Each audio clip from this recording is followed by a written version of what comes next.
Assalamualaikum warahmatullahi wabarakatuh. Bertemu lagi dengan saya Anas Ma'ruf Anizar. Dan pada video kali ini kita akan membahas mata kuliah tentang pemodelan matematika, di mana nantinya kita akan membahas tentang fenomena-fenomena yang terjadi di kehidupan sehari-hari, kemudian memodelkannya dalam bentuk matematika untuk memprediksi apa yang akan terjadi di masa yang akan datang. Oke, untuk lebih jelasnya silahkan simak baik-baik video berikut ini. Oke, pada materi ke-6 kita akan membahas tentang 4 hal. Yang pertama, sistem persamaan beda. Kemudian kita akan membahas contoh-contohnya meliputi perusahaan penyewaan mobil. Nanti kita juga akan belajar tentang sistem dinamik model atau model sistem dinamik, boleh ya. Kemudian kita juga akan melihat persaingan spesies. Nantinya kita juga akan menggunakan sistem persamaan beda di sana. Jadi seputar sistem persamaan beda. Oke, kita masuk ke materi yang pertama. Yang membedakan, kalau kemarin mulai pertemuan pertama kita sudah membahas tentang persamaan beda. Sekarang kita akan membahas tentang sistem persamaan beda. Apa yang membedakannya? Kata sistem ini sistem ya, maksudnya ya kurang S.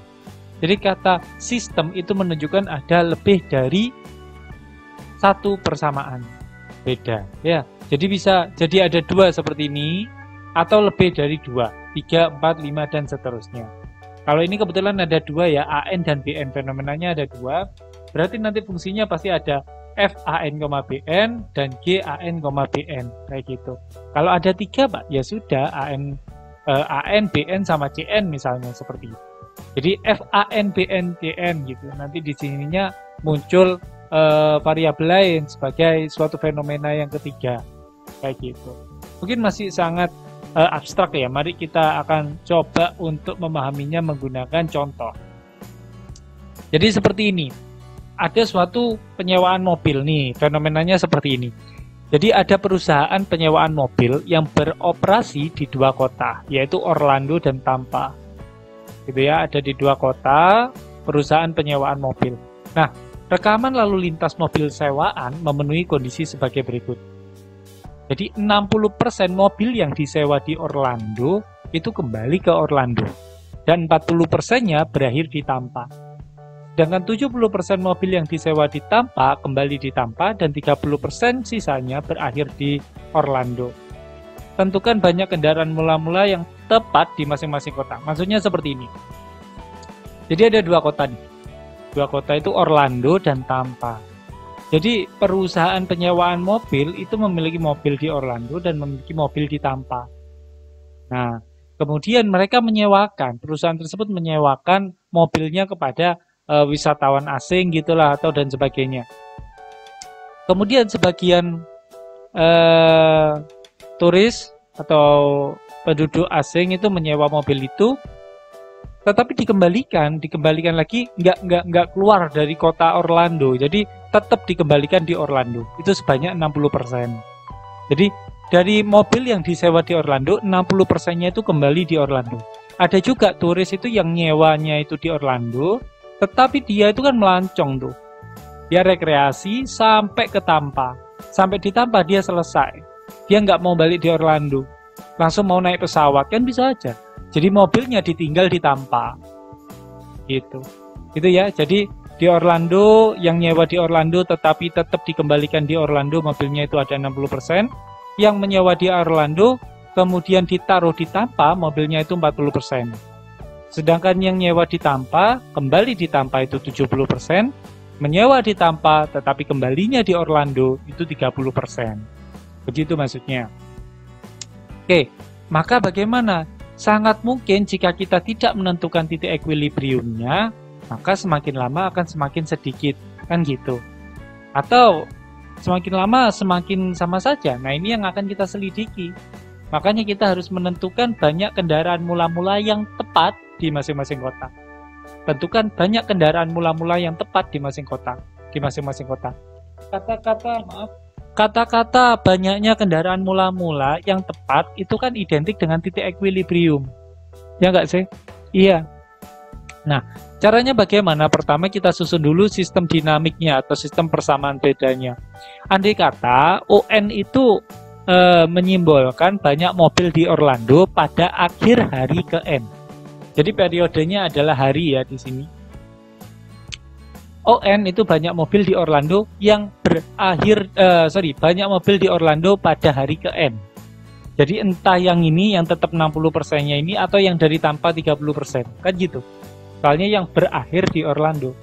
Sedangkan TN, nah banyaknya mobil di Tampa pada hari ke-N. Nah, jadi yang ada di Tampa, entah itu 70% yang ini atau 40% atau mobil yang dari Orlando tetapi berakhir di Tampa. Jadi kita bisa membuat sistem dinamiknya yang pertama, yang Orlando ya, yang ON. Jadi ON plus 1 ya di akhir hari ke-N atau N plus 1 itu sama dengan 0,6 kali ON. Kenapa kok 0,6? Dari 60% ini Pak, betul sekali. 60% itu kan 0,6 ya. 0,6 dari ON. Kenapa kok dikali ON? Ya karena dikali dengan banyak 60% dari banyaknya mobil di Orlando pada hari sebelumnya, kan gitu. Ya, 60% banyaknya mobil di Orlando. Jadi 0,6 kali ON gitu. Ditambah 30% tapi 30% dari Tampa. Ya sudah 0,3 kali TN. Kan gitu ya. Gitu ya. 0,3 kali TN. Sudah? Terus gimana Pak untuk yang TN plus 1? Ya sama saja, berarti TN plus 1-nya gimana? 70% dari TN, berarti 0,7 TN, ditambah 0,4 ON. Coba dicek. Nah ini 0,4 ON ditambah 0,7 TN. Gitu ya.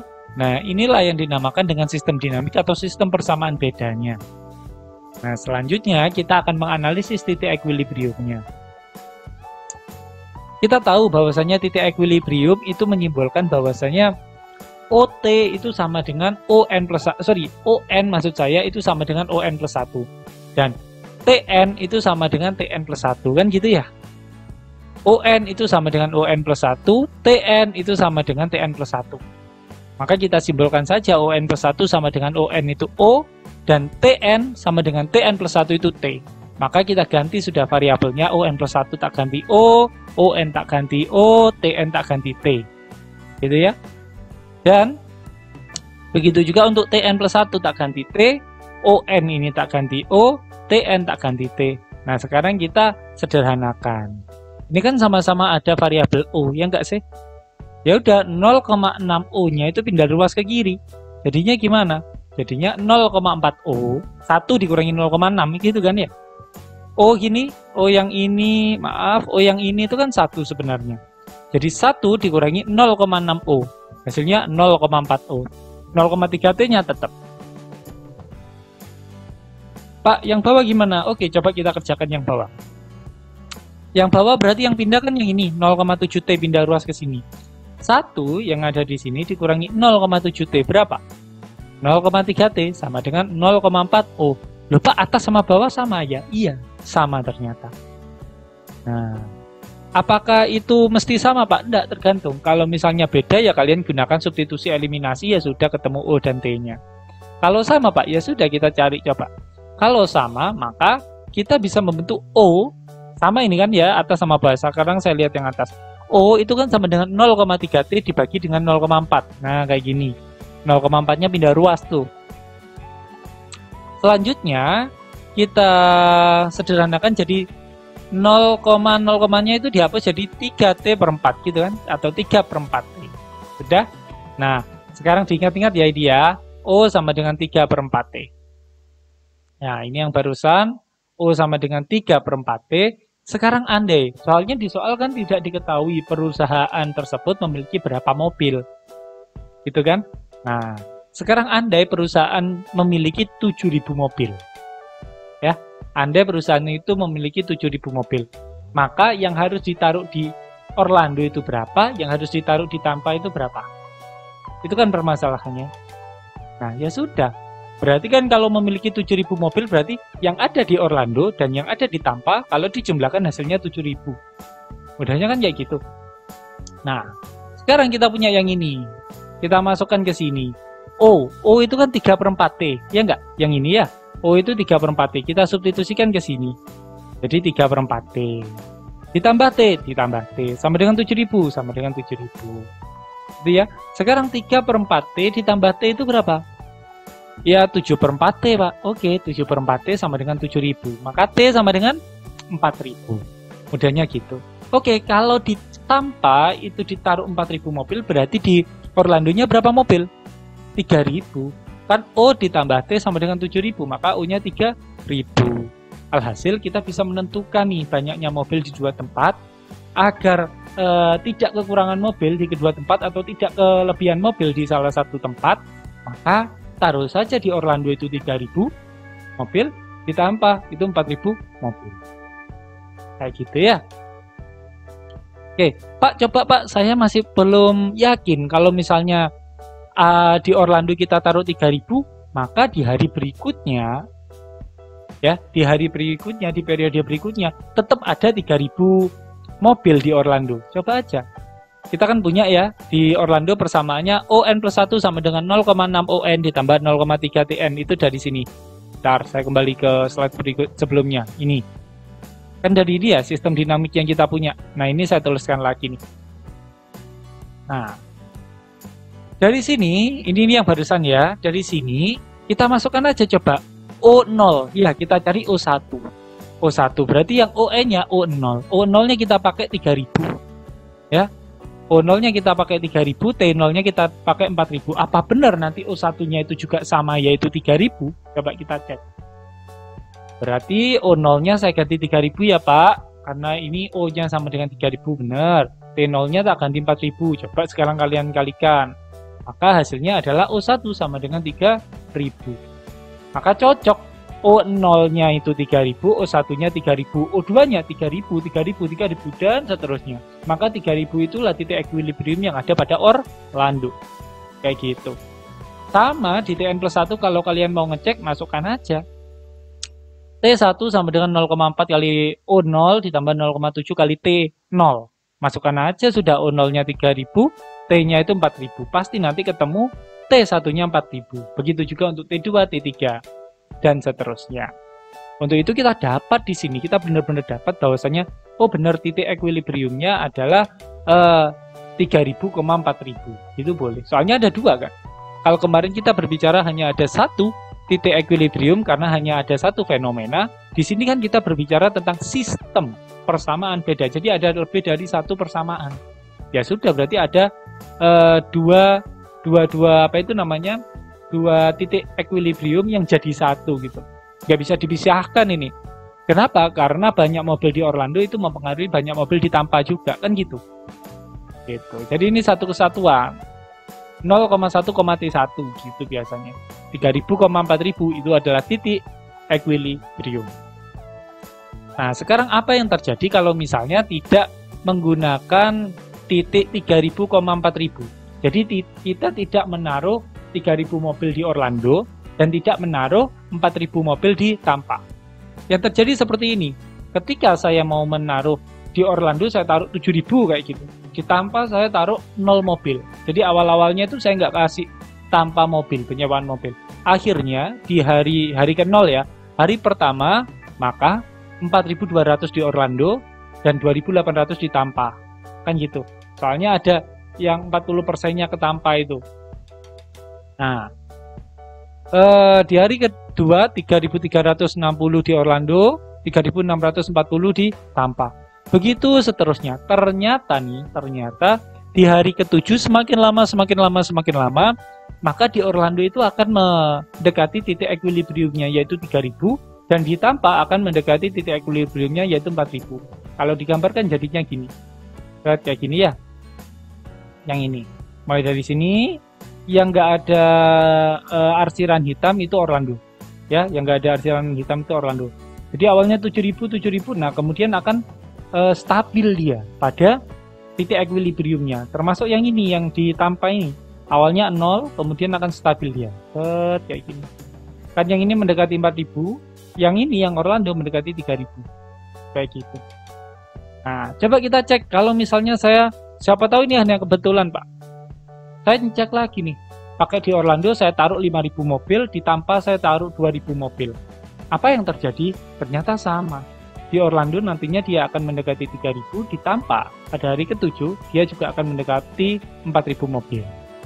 Kayak gitu. Sama ternyata. Nah, dengan kasus demikian, maka dalam kasus penyewaan mobil ini, titik equilibrium yang ditemukan yaitu 3.000,4.000 tadi merupakan titik equilibrium yang stabil. Kenapa? Karena kamu mau berangkat dari titik awal manapun gitu ya, hasilnya lama-lama akan mendekati pada titik equilibrium. Gitu ya. Oke. Sekarang ini perang lalu lintas. Nah, perang lalu lintas. Jadi di tahun 1805 terjadi peperangan antara Angkatan Laut Prancis dan Spanyol melawan British. Jadi Prancis dan Spanyol jadi satu lawannya British. Nah, AL atau Angkatan Laut Prancis Spanyol itu mula-mula memiliki armada 33 dan British memiliki kapal perang 27 armada. Jadi kalau yang namanya peperangan itu nggak satu kali tempur selesai gitu kan, nggak. Ada beberapa stage kan kayak gitu, ada beberapa babak kan gitu. Jadi dalam setiap kali pertemuan, dalam setiap kali babak, masing-masing kubu itu kehilangan 10% dari banyak armada lawan. Nah ini kan saling mempengaruhi nih. Yang seperti ini bisa dinamakan dengan sistem persamaan beda. Kita bisa pakai itu. Karena ada lebih dari satu fenomena. Soalnya kita bisa lihat dari sudut pandang banyak kapalnya Prancis dan Spanyol. Yang kedua kita bisa lihat dari banyak kapalnya British. Oke, di sini perintahnya cukup buatlah sistem dinamiknya saja ya. Ya sudah, langsung saja. Andai kata BN itu banyak armada British di akhir pertempuran ke N, maksudnya babak ke N gitu ya. Di FN banyak armada Prancis Spanyol di akhir pertemuan ke N, maka ya sudah, BN plus 1 ingat ya kan berkurang. Berkurang. Ya sudah, mula-mula BN mula-mula, maaf yang ini BN mula-mula dikurangi 0,1. Dari mana 0,1? 10%. 10% dari banyak armada lawan. Ya sudah, 0,1 kali FN. FN itu apa? Banyak armadanya Prancis dan Spanyol. Kan lawannya, gitu kan? Ya sudah, berarti BN dikurangi 0,1 FN. Begitu juga untuk FN plus 1, kita bisa mencarinya dengan cara FN dikurangi 0,1 BN atau 10% dari armada British. Gitu. Soalnya kan semakin lama semakin berkurang, namanya juga pertempuran. Gitu ya. Loh Pak, kurangnya kok koma-komaan? Ya mungkin koma-komaan itu menunjukkan bahwasanya ada kapal perang yang rusak, kan seperti itu. Gitu ya. Itu bagaimana kalian harus benar-benar paham tentang cara membentuk model sistem dinamik pada sistem persamaan beda. Nah, kayak gini akhirnya. Awalnya punya 27.000 di Britishnya ya. Kemudian angkatan perangnya Prancis itu punya 33.000. Kemudian berkurang 10% dari 27.000. Jadinya 30.300. Oh, sorry. 30,3 maksud saya. Kan cuma ada 33 armada. Yang ini 23,7. Yang 0,7 itu menunjukkan adanya kapal perang yang rusak kan gitu ya. Semakin lama setelah 11 babak itu ketemu, British itu cuma menyisakan 2 kapal perang. 2 kapal perang yang utuh dan 1 kapal perang yang apa istilahnya ya, yang rusak. Soalnya koma-komaan kan. Gitu. Kalau Prancis menyisakan masih 18 kapal perang yang utuh dan 1 kapal perang yang hampir sudah tidak bisa dipakai karena komanya 0,2. Ini masih 0,6 kan gitu. Gitu ya. Itu sistem dinamik pada perang lalu lintas. Sekarang kita akan belajar tentang metode persaingan burung hantu versus elang. Jadi ada yang namanya burung hantu tutul. Nah, burung hantu tutul itu dengan elang itu sangat kompetitif persaingannya untuk hidup. Jadi perkembangan burung hantu dan elang itu berbanding lurus dengan populasinya. Maksud berbanding lurus dengan populasi itu begini. Semakin banyak populasi burung hantu, maka perkembangannya juga akan semakin besar. Kenapa demikian? Karena semakin banyak populasi burung hantu, maka perkawinan yang terjadi itu semakin besar. Otomatis perkembangannya nanti anak-anak yang dihasilkan itu semakin banyak kan gitu. Nah, itu maksud kalimat pertama.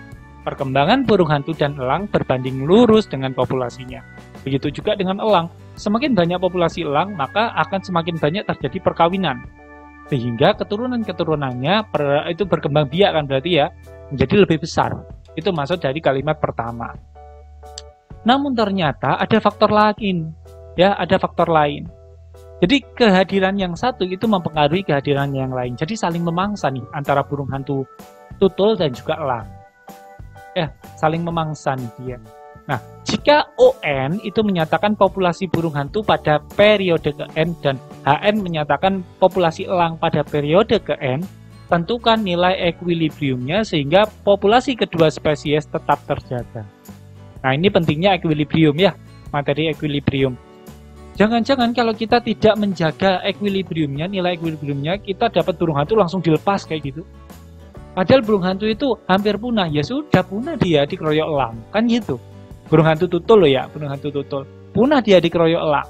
Makanya ketika kita punya burung hantu dan itu memang burung hantu tutul maksud saya, dan itu memang dilindungi, langka gitu, ya sudah diternakan dulu sampai mencapai kapasitas tertentu. Kuantitasnya itu sampai tertentu sehingga ketika kita membebaskan burung hantu tutul tersebut di suatu lingkungan yang benar-benar lingkungannya tidak terancam punah. Mudahnya gitu. Ya, oke. Saya akan mulai membahas tentang persamaan beda. Persamaan beda pada burung hantu. Ya, tadi kan ON gitu ya. ON itu burung hantu. Delta ON tadi katanya berbanding lurus dengan populasinya. Ya sudah, delta ON sama dengan K1. K1 itu konstanta ya. Entah berapa nilainya. K1 dikalikan ON kayak gitu. Jadi K1 dikalikan populasi sebelumnya. Soalnya berbanding lurus nih dia. Kalau berbanding lurus berarti K1 selalu positif gitu ya. Ya, K1 pasti bilangan positif. Tapi nggak tahu entah itu bilangan real, bilangan desimal atau bilangan caca. Gitu kan. Tapi terserah, harusnya bilangan real dia. Jadi nggak peduli dia bisa caca, dia bisa desimal, dan seterusnya. Yang jelas dia harus positif. Kenapa? Karena berbanding lurus kata-katanya. Gitu ya, berbanding lurus. Oke, jadi delta ON itu sama dengan K1 dikalikan ON. Kan gitu ya. Begitu juga untuk delta HN. Delta HN berarti K2 kali HN. K2 itu juga konstanta karena dikatakan di sini di kalimat pertama itu berbanding lurus dengan populasinya. Gitu ya. Nah, ini baru persamaan beda yang hanya melingkupi kalimat pertama saja. Tapi ada kata-kata namun kehadiran yang satu mempengaruhi yang lain. Jadi ada interaksi nih antara si burung hantu dengan si elang. Ada pertarungan di sana. Nah, itu yang harus kita masukkan. Tambahan informasi yang seperti itu yang harus kita masukkan untuk membuat persamaan beda yang lebih valid. Gitu. Maka kita buatlah persamaan beda yang baru. Jadinya gini. Kok bisa seperti itu, Pak? Jadi begini. K1 delta ON yang baru, K1 dikali ON yang awalnya ini ya, berarti populasi yang sebenarnya dikurangi kematiannya. Ya, ON kali HN itu kan di pertemuan sebelumnya, di pertemuan awal-awal, ON kali HN itu kan menunjukkan apa? Adanya interaksi gitu kan. Kalau yang dulu itu terakhir kita membahas interaksi itu yang tentang penyakit. Penyakit menular di suatu asrama gitu. Ya, jadi ON kali HN. ON kali HN itu terjadi interaksi di sana. Antara populasinya burung hantu dan populasinya si elang. Nah, tetapi harus dikalikan K3 nih. K3 juga merupakan bilangan positif ya. Ya, jadi ada kan kalau dikalikan saja terlampau besar. Misalkan ON-nya mula-mula populasi di suatu hutan atau di mana gitu ya, ada 100 burung hantu, 100 elang. Ya, 100 burung hantu dan 100 elang. Kalau 100 kali 100 jadinya berapa? 10.000 kan? Masa langsung dikurangi 10.000 gitu aja? Kan nggak mungkin. Yang mati kan nggak mungkin langsung 10.000-nya itu mati semua. Makanya harus dikalikan dengan konstanta tertentu. Gitu. Kenapa kok dikurangi, Pak?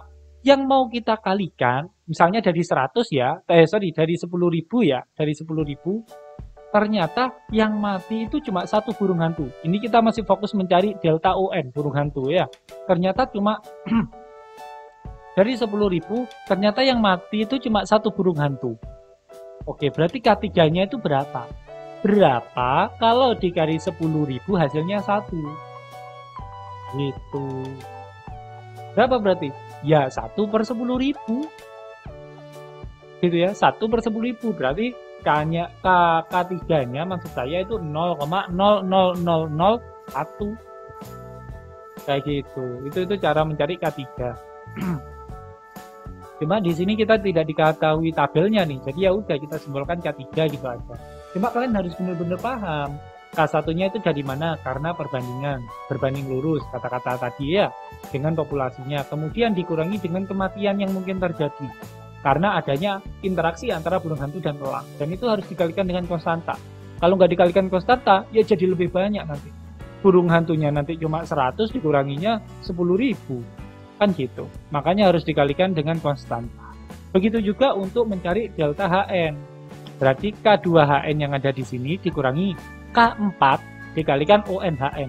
Pak, kenapa kok K4 kok nggak K3 juga? Kan ini sama-sama interaksi ON dan HN. Benar, sama-sama interaksi ON dan HN.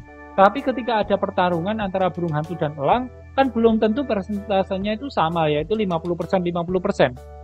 Ya nggak? Sangat mungkin lebih sering dimenangkan oleh elang. Makanya di sini K4-nya lebih besar atau lebih kecil. Kayak gitu kan kayak gitu. Makanya belum tentu sama antara K3 dan K4.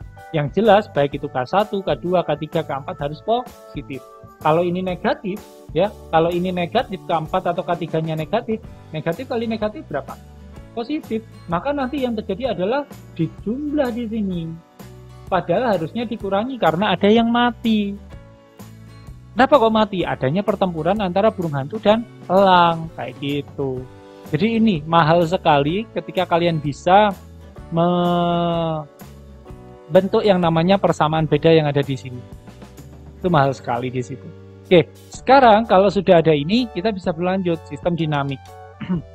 Tetap ya, yang namanya sistem dinamik itu ON plus 1 itu sama dengan ON ditambah bedanya. HN plus 1 juga HN ditambah bedanya. Bedanya sudah ketemu delta UN dan delta HN, tinggal memasukkan saja. Jadi ON yang ada di sini tetap, delta UN-nya kita masukkan ini. K1 delta UN dikurangi K3 ON HN yang ini ya. Yang ini juga sama. HN plus 1 sama dengan HN yang ada di sini itu tetap. Kemudian delta HN itu yang di sini. K2 kali HN min K4 kali ON HN. Oke? Nah, selanjutnya, loh Pak, ini sama-sama ada ON. Boleh nggak ON-nya saya keluarkan? Boleh. Jadi 1 ditambah K1 kali ON. Sama aja toh, ON kali 1 itu ya ON, ON kali K1, K1 ON. Sama aja ya. Yang bawah juga demikian. Oke, diingat-ingat bentuk ini ya, diingat-ingat bentuk ini. Maaf. Bentuk yang barusan, bentuk yang ini saya tuliskan lagi ya, persis jadinya seperti ini.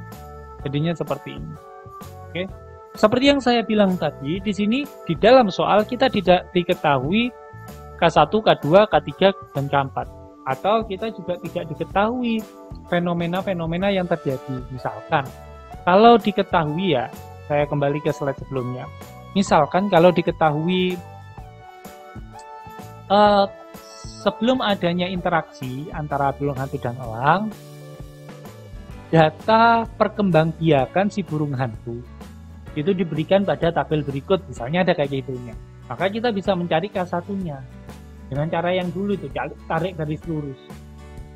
Itu, ya. Jadi kita cari perkembangbiakan si burung hantu. Hari pertama atau periode pertama ada 100 burung hantu, periode kedua jadinya 105 burung hantu. Karena ada yang melahirkan kan gitu. Periode ke berapa tadi? 3 atau periode kedua ada 110. Periode keempat ada 116. Periode ketujuh 121 kayak gitu misalnya. Kalian buat titik-titiknya, kalian tarik garis lurus, kalian bisa temukan konstanta 1 ke 1. Itu ya. Begitu juga untuk kedua, kalian bisa temukan dengan cara kalau misalnya ada nih di soal tabel itu ya, tabel perkembangbiakan elang. Perkembangbiakan elang. Mula-mula ada 150 elang. Kemudian di periode berikutnya ada 152. Periode berikutnya ada 155. Pakai titik-titik cari K2. Nanti ketemu K1 dan ketemu K2. Termasuk K3 dan K4 itu harus ada yang diketahui juga di soal. Misalnya kematian, ya sudut pandangnya itu ada pada kematian. kematian yang dialami oleh burung hantu ketika bertarung dengan elang. Buat titik-titiknya, cari K3. Kematian yang dialami oleh elang ketika berinteraksi dengan burung hantu. Buat titik-titiknya, cari K4. Kan gitu.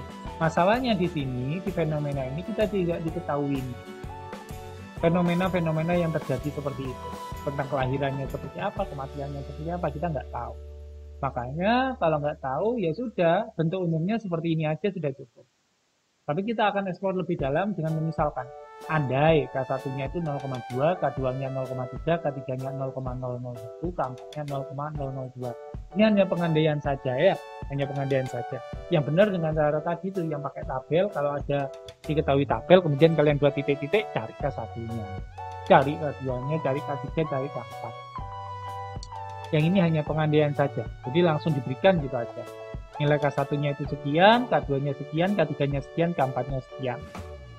Ya sudah, kalau sudah diketahui kayak gini, masukkan aja ke rumus ini. K1, K2, K3, K4 dimasukkan. K1-nya 0,2, 1 ditambah 0,2 jadinya 1,2. K3-nya 0,01, selesai. K1-nya juga demikian, kalian masukkan jadinya seperti ini. 1 ditambah K2-nya 0,3, berarti 1,3. K4-nya 0,02, 002 maksud saya, selesai. Maka titik equilibriumnya gimana? Ya sudah, kalau mau mencari titik equilibrium, ON plus 1 dimisalkan O, ON-nya dimisalkan O, OM dimisalkan O, HN dimisalkan H.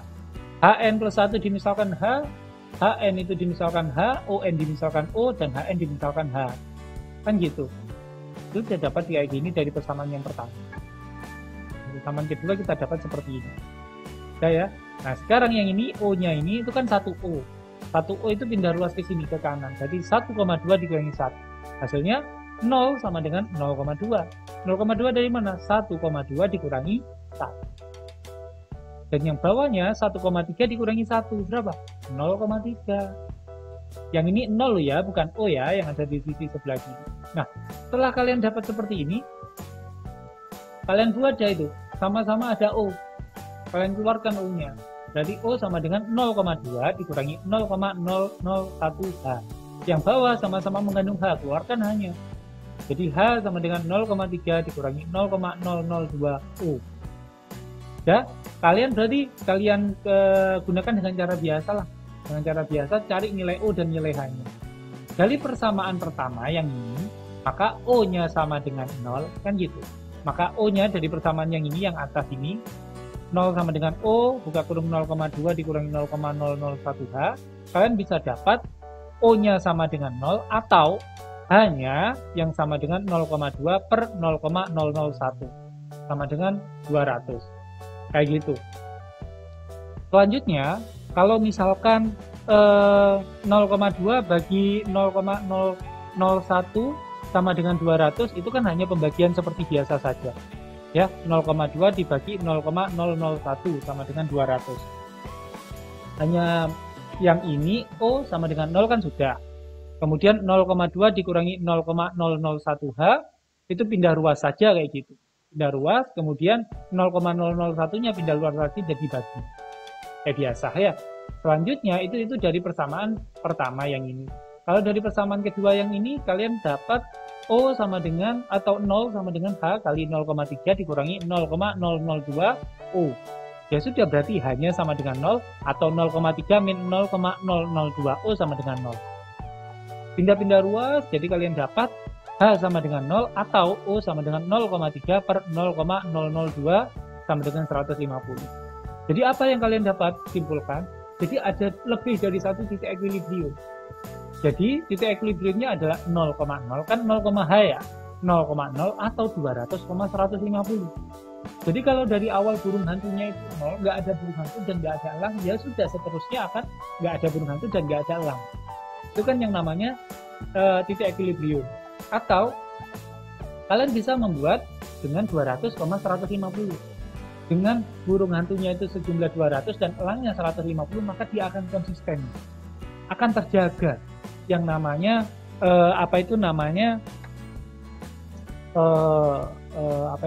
akan terjaga yang namanya kelestariannya. Jadi itu nggak akan punah.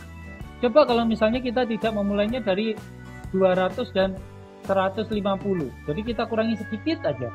Jangan mulai dari 200 dan 150, tapi saya mulai dari 151 dan 199. Apa yang terjadi? Maka lama-kelamaan setelah 30 periode, si elangnya yang punah. Kayak gitu ya. Nah, apa yang terjadi ketika burung hantunya 149 dan elangnya yang 201? Lama-kelamaan burung hantunya yang punah. Sampai negatif ini malah. Ya, gitu. Apa yang terjadi ketika 10, saya punya 10 burung, apa ini? Ya, dan elangnya 10, maka yang terjadi di sini adalah burung hantunya yang punah. Kayak gitu ya. Ini ada kesalahan sedikit ini di baris ke-1 dan baris ke-2. Mungkin itu saja. Jika ada 10, maka bisa jadi meningkat kemudian menurun. Karena ketika 10 peperangan yang terjadi itu sedikit mungkin. Maka dia akan bertambah, tetapi nanti setelah 11 dan 12 bertambah, nanti akan semakin nurun akhirnya, karena terlampau banyak jumlah spesies, pertarungan yang terjadi juga semakin besar. Gitu ya. Ternyata kalau kita punya 10 burung hantu, 10 elang, maka yang terjadi burung hantunya lah yang akan punah. Mungkin itu saja dari saya untuk pertemuan kali ini. Bagaimana video barusan? Mudah bukan? Jika kalian merasa kesulitan, silakan catat terlebih dahulu masalah yang muncul, kemudian tanyakan ketika sesi diskusi berlangsung. Mungkin itu saja dari saya. Jangan lupa untuk like dan subscribe, serta share video ini ke teman-teman kalian. Akhir kata dari saya, salam pemodelan matematika.